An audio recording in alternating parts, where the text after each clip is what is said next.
জয় মা বগলামুখী দেবীর জয়। নমস্কার দর্শকবৃন্দ, আমি সোমনাথ চ্যাটার্জি আর আপনারা উপস্থিত হয়েছেন আপনাদের প্রিয় চ্যানেল তন্ত্রবিজ্ঞানে। আশা করি সকলেই ভালো আছেন মা বগলার আশীর্বাদে, এবং আমিও যথেষ্ট ভালো আছি। তো আজকে যে ভিডিওটা নিয়ে আপনাদের সামনে এসে উপস্থিত হয়েছি সেটা হলো, আজ আমি আপনাদের সাথে আলাপ করাবো আমার যমজ ভাইয়ের সাথে। একদম আমার বিপরীত দিকে দাঁড়িয়ে আছে এবং অবশ্যই করে তার সাথে আলাপ হয়ে হয়তো আপনাদের একটু ভালোও লাগতে পারে, আবার খারাপও লাগতে পারে। যার যেটা মনে হবে তিনি নিচে কমেন্ট করে জানাবেন।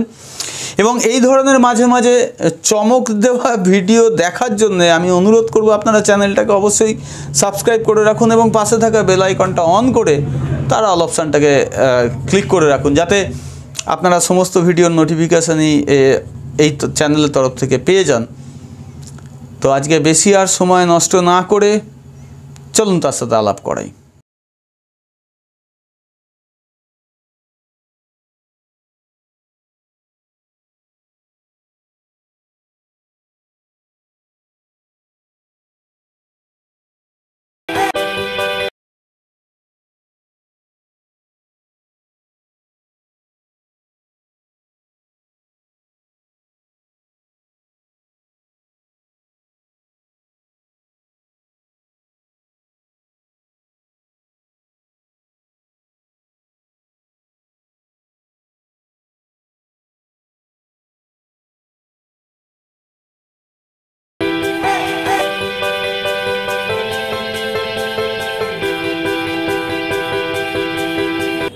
জয় মা বগলামুখী দেবীর জয়। নমস্কার দর্শকবৃন্দ, আমি সোমনাথ চ্যাটার্জি। আগে যে কথাটা বললাম সেই কথাটা সত্যি নয়, কোনো যমজ ভাই আমার নেই। বেসিক্যালি ব্যাপারটা হচ্ছে, আমারই একজন সাবস্ক্রাইবার, আমাদের তন্ত্রবিজ্ঞান চ্যানেল পরিবারেরই একজন মেম্বার, যাকে আমি তার বাড়িতে যেতে বাধ্য হচ্ছি।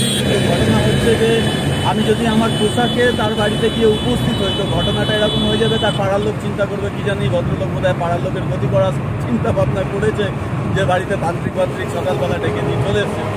তো এরকম কোনো ব্যাপার নেই, যেতে হবে। তার একটু ব্যক্তিগত ব্যাপার আছে, যেটা ওখানে না গেলে আমার পক্ষে সলভ করা সম্ভব নয়, তাই যাচ্ছি। আর ব্যাপারটা হচ্ছে, তাদেরকেও বলে রাখি যারা ভাবেন যে হলুদ জামা ছাড়া বোধহয় আমার আর কোনো জামা নেই, তো আপনাদের জানানোর জন্য দেখাচ্ছি যে না, অনেক জামাই আছে। প্রয়োজনের স্বার্থে যার যখন যেটা প্রয়োজন সেই পোশাকটা তাকে পরতে হয়। স্কুলের বাচ্চা যেমন স্কুলের ইউনিফর্ম পরবে, আর্মির লোক যেমন আর্মির ইউনিফর্ম পরবে, তো ওটা আমাদের ইউনিফর্ম। তো দ্যাটস ওয়াই আমি সবসময় ওই পোশাকটার সাথে ইউজ টু হয়ে গেছি, অ্যান্ড অবভিয়াসলি সেই কারণে আমি সেটা বেশি ইউজ করে থাকি। ইনফ্যাক্ট আমি আমার বাড়িতেও ওইভাবেই ম্যাক্সিমাম থাকার চেষ্টা করি। ভালো কথা, আলাপ করিয়ে দিই। তন্ত্রবিজ্ঞান চ্যানেলকে জন্ম দেওয়ার পেছনে যে লোকটির প্রথম কুবুদ্ধি ছিল আমাকে এইভাবে খাটানো, সেটা হচ্ছে যার কথা আপনাদেরকে অনেকবারই বলেছি, অংশুমান সাহা। আর এক বন্ধু, সে একটু কর্মব্যস্ত থাকার জন্য, রঞ্জিত, ও কর্মব্যস্ত থাকার জন্য আমাদের সাথে নেই। ওখানে রয়েছেন আমার এক ছোট ভাই, এবং ও আমার বেসিক্যালি ও আমার সহকর্মী। এই কারণেই ওকে বলি যে ও আমার চোখের ভাষাও বুঝতে পারে, কারণ যখন আমি পুজো পাঠ বা হোমে থাকি আমি কথা বেসিক্যালি বলি না, তো ওর দিকে তাকালেও বুঝতে পারে আমার কোন জিনিসটার দরকার, কখন দরকার। এবং সেই জন্য ওকেও সাথে রাখতে হয় আমাকে সমস্ত কাজের জন্যে। তো যাই হোক, বেরিয়েছি, আপনাদের অন্য কিছু দেখাতে পারবো না, কি করতে যাচ্ছি সেটাও জানাতে পারবো না বা জানাবোও না। ইনফ্যাক্ট আমি কোথায় যাচ্ছি সেটাও আপনাদেরকে ভালো করে বলতে পারছি না, কিন্তু এটুকু বলতে পারি, অনেকদিন বাদে একটা ছুটির মেজাজে বেরিয়েছি বলে রাস্তার কিছু ভিউ আপনাদেরকে দেখাবো। শীতের সকালে সুন্দর ভিউ রয়েছে, সেটা দেখাচ্ছি, আর কিছুই না। তবে যদি সুযোগ আসে, আজকে 3 জায়গায় মোট আমার যাওয়ার কথা আছে, তো সেই 3 জায়গায় আমি যাব, এবং যদি সুযোগ থাকে কোথাও কোনো বিষয় আমি আপনাদেরকে জানাতে পারি, দেখাতে পারি, নিশ্চয়ই দেখাবো। আপাতত থাকুন পরিবারের সাথে সকলে মিলে।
বেসিক্যালি যে কথাটা দেখে আপনারা এখানে ঢুকেছেন ভিডিওতে, সেটা হচ্ছে যে আমি লিখেছিলাম ধপাস।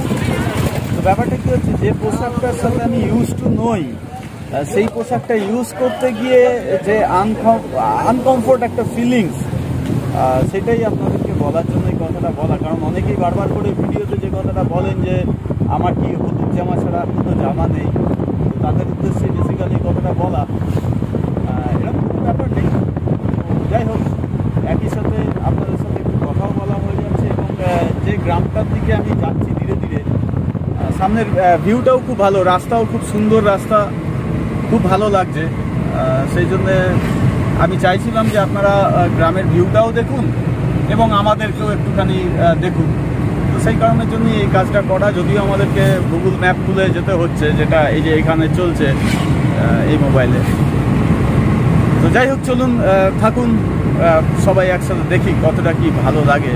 সত্যি রাস্তা দেখে খুব ভালো লাগছে, অনেকদিন বাদে এই ধরনের একটু গ্রামে আসতে পেরেছি।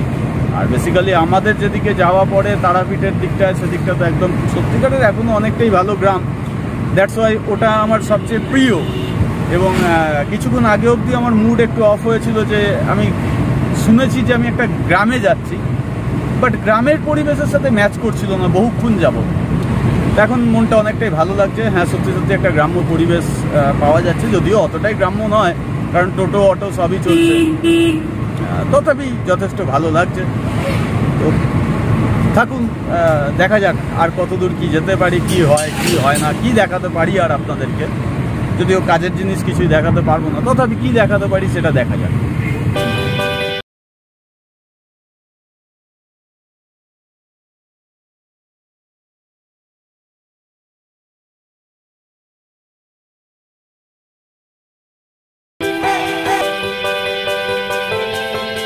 বিষয়টা হচ্ছে সঠিক কোথায় এসেছি সেটা বলতে পারলে মানে ভীষণ ভালো লাগতো, কিন্তু আন্দাজ করি আপনারা খানিকটা আন্দাজ করতে পারবেন।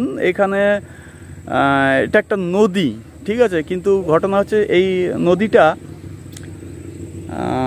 মানে ওই অবধি যাওয়ার কোনো অপশান আমার কাছে নেই, কারণ এখানে কাদা ফাদা পড়ে রয়েছে বলে আমি যেতে পারবো না। বাট জায়গাটা অতীব সুন্দর, অতীব মনোরম, এবং আমার তো ভীষণ ভালো লাগছে। কিন্তু না, এখান থেকে তো যাওয়ার কোনো জায়গা আমি দেখতে পাচ্ছি না। দ্যাটস ওয়াই আমি আপনাদের খুব কাছাকাছি নিয়ে গিয়ে দেখাতে পারবো না। তো যাই হোক, ভালো লাগছে জায়গাটায় এসে। এবং যতদূর শুনছি, মানে যিনি ডেকেছেন তিনি বলছেন যে আপনারা দূরে যে জঙ্গলগুলো দেখতে পাচ্ছেন, হ্যাঁ, ওই জঙ্গলগুলোর মানে সুন্দরবন এরিয়ার জঙ্গল। তো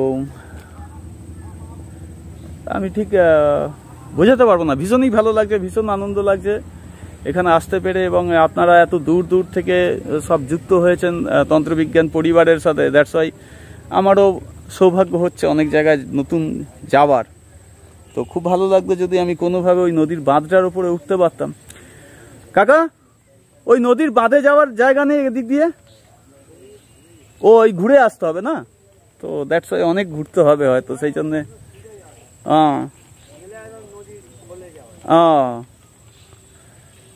তো যাই হোক, কিছু তো করার নেই, যতটা পারলাম ততটাই দেখালাম। থাকুন আর দেখি কি দেখাতে পারি।